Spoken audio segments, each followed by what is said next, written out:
नमस्कार, मैं हूं मोहम्मद आसिफ और आप देख रहे हैं एसपीएन 9 न्यूज़। एसपीएन 9 न्यूज़ में आज हम लोग बातचीत करने वाले हैं कि जिस तरह से प्रियंका गांधी तैयारियां कर रही हैं, जिस तरह से वो प्लान बना रही हैं, रणनीति बना रही हैं, इसका विपक्ष के साथ साथ 2022 में जो विधानसभा चुनाव होने वाले हैं कितना फर्क पड़ेगा। साथ ही साथ कांग्रेस के साथ साथ प्रियंका गांधी की जो ये इम्तिहान है, ये जो जिम्मेदारी है, वो बाखूबी उसको कितना कर पाएंगे, इस पर बातचीत करेंगे। और जो सबसे हमारा आज का मुद्दा है, जो अहम मुद्दा है, वो ये है कि मायावती के जो कई ऐसे नेता रह चुके हैं, बागी नेता, बाहुबली नेता, उसको आज वो नकार रही हैं। तो आखिर क्यों नकार रही है, जिसमें से एक मुख्तार अंसारी है। सवाल ये भी हम लोग जानने की कोशिश करेंगे कि अब इन बाहुबलियों का क्या होगा, किस पार्टी में जाएंगे, और जाएंगे तो अब किस वजूद से जाएंगे, किस हैसियत से जाएंगे। बहुत सारे तमाम सवाल हैं। इन्हीं तमाम सवालों का आज जवाब लेने के लिए आज बेहद खास मेहमान आकाश हमारे साथ है। सर, आपका बहुत बहुत स्वागत है। आकाश, सबसे पहले शुरू करते हैं प्रियंका गांधी को लेकर। प्रियंका गांधी को जो जिम्मेदारी ली गई है, तो आपको क्या लगता है कि कांग्रेस के लिए ज़्यादा ये इम्तहान है या प्रियंका गांधी के लिए ज़्यादा इम्तहान है? क्या लग रहा है आपको? देखिए आसिफ, सबसे पहले तो बहुत बहुत शुक्रिया, आप मुझे मौका दे रहे हैं। अब देखिए, प्रियंका की बात करें या बात करें कांग्रेस की, दोनों के लिए ये बहुत बड़ा इम्तिहान है। कांग्रेस जो है वो हम देख रहे हैं कि पिछले कुछ सालों से कुछ खास कमाल यूपी में नहीं कर पा रही है, और अब प्रियंका का दाव खेला गया है ताकि फिर से जो है यूपी में कांग्रेस की जो छवि है उसको सुधारा जाए, उसको फिर से बेहतर किया जाए। और ये बहुत ज़रूरी भी है, क्योंकि कहीं ना कहीं हम देखते हैं कि यूपी में बीजेपी का दारोमदार बहुत ज़्यादा बढ़ चुका है, और एक पार्टी का इतना दारोमदार बढ़ना भी कुछ हद तक ठीक नहीं है। आपके पास एक ऑपोजिशन भी होनी चाहिए जो सरकार की खामियों पे अपनी बात रखे और उन बात पर लोग जो है सीरियसली रिएक्ट करें। अब इसी को लेकर जो प्रियंका है उनका दाव खेला गया है।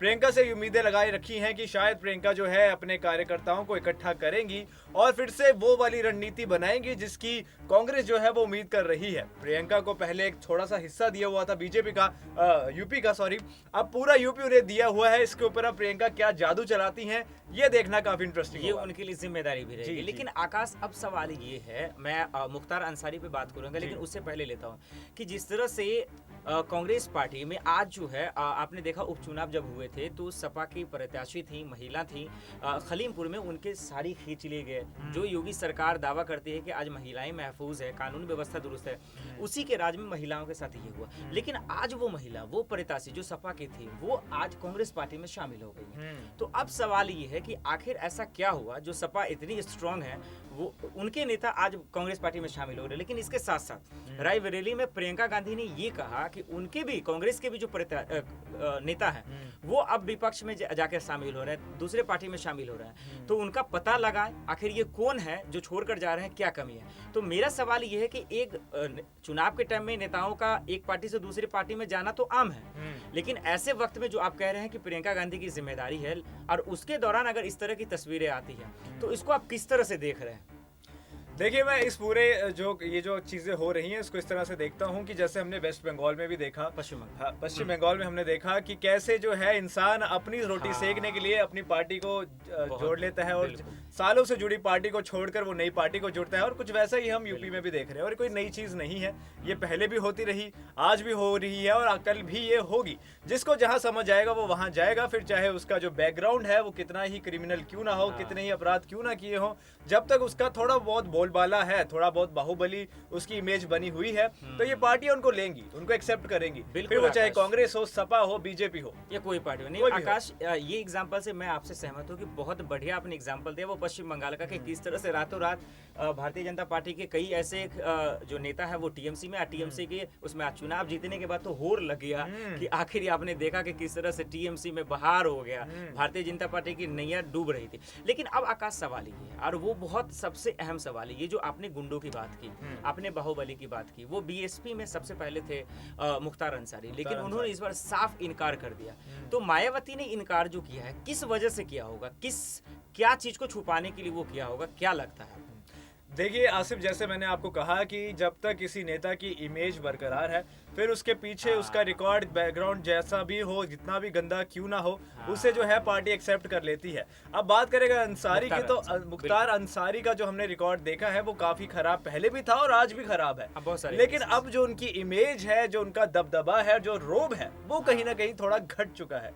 अब वो बात अंसारी में नहीं रही जो आज से 4 साल पहले थी, और यही बात है कि जो मायावती को खल रही है। नहीं, लेकिन सवाल ये भी तो है ना आकाश, आप कह रहे हैं कि वो चीज खल रही है, लेकिन ये जो केसेस हैं जितना उन पे, ये पहले भी थे और वो मुख्तार अंसारी पहले भी बाहुबली थे।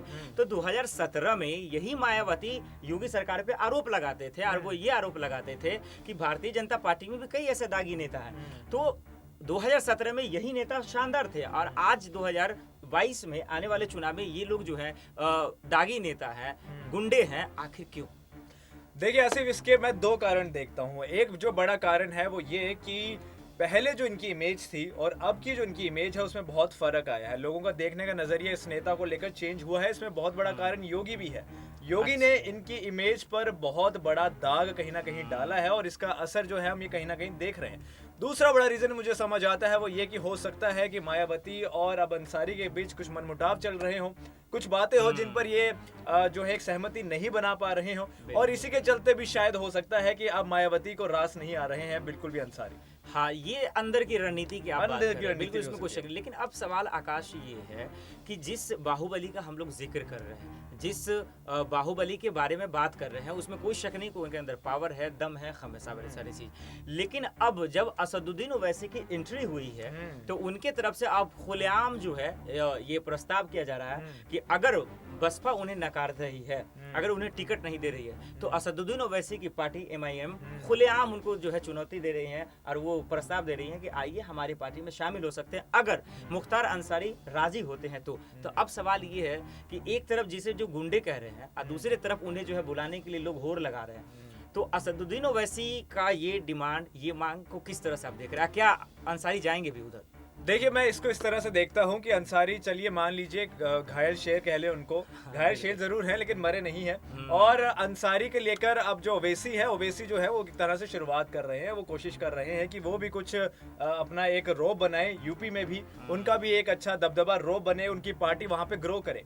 इसको लेकर उन्हें अंसारी भी मिल जाते हैं तो उनके लिए वो बहुत है, क्योंकि फिलहाल के लिए अंसारी इतने भी बुरे ऑप्शन नहीं है। लेकिन बात करें मायावती की, तो मायावती पहले से ही एक बहुत अच्छा रोब बना के रखती हैं यूपी में, तो उनके पास शायद किसी मनमुटाव के चलते या उन्हें कोई और ऑप्शंस दिख रहे होंगे, उनके चलते अब शायद वो अंसारी से जो है थोड़ा किनारा करने की कोशिश कर रही हैं। हाँ बिल्कुल, ये बहुत तरीके से आपने समझाया आकाश। लेकिन सवाल एक ये भी है कि चलिए अंसारी शामिल होंगे या नहीं होंगे, एक सवाल तो है, लेकिन इससे पहले एक बहुत बड़ा बाहुबली जिसका नाम मैं बताता हूँ, अतीक, वो जो है अभी कुछ ही दिन पहले अयोध्या में असदुद्दीन ओवैसी आए थे और उसमें वो MI में शामिल हो गए। तो इस तरह के गुंडे, बाहुबली, जिनको आरोप लगा रहे हैं, मायावती कह रहे हैं कि ये सब गुंडे हैं, ये जो ओवैसी में शामिल हो रहे हैं, तो क्या लगता है कि यूपी की जनता इनके साथ आएंगी क्या? देखिए ये जो गुंडे बताते हैं ये नेता, ये गुंडे तब तक है जब तक ये इनके साथ नहीं जुड़े हैं। जब तक इनके साथ ये जुड़े होते हैं तो ये बहुत अच्छे इंसान हैं, और जब ये पार्टी बदल के दूसरी पार्टी में जाते हैं तो फिर ये गुंडे मवाली सब कुछ हो जाते हैं। बिल्कुल। और यही राजनीति कल से चल रही है और आज भी यही चल रही है।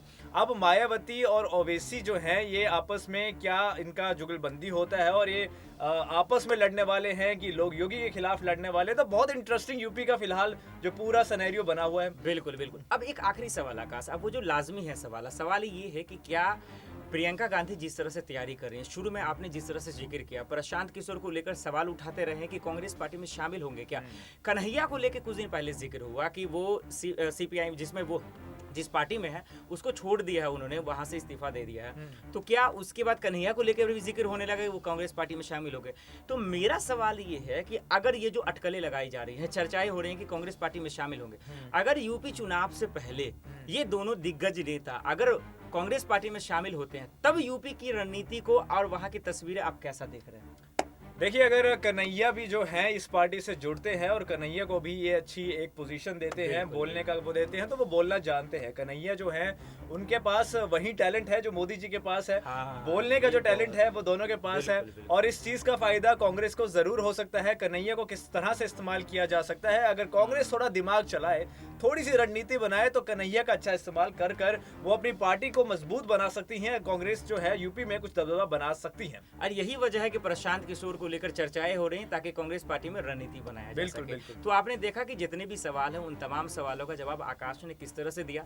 लेकिन अब देखना तो यही होगा कि ये तमाम चीजों को लेकर जो अटकलें लगाई जा रही हैं, ये तो धीरे धीरे जैसे जैसे चुनाव करीब आएंगे तस्वीरें साफ होती जाएंगी और कौन किस तरफ जाता है, कौन किस पे भारी पड़ता है, इन सब का जवाब 2022 में ही मिलेगा। फिलहाल के लिए इतना ही, बाकी खबरों के लिए देखते रहें SPN न्यूज़।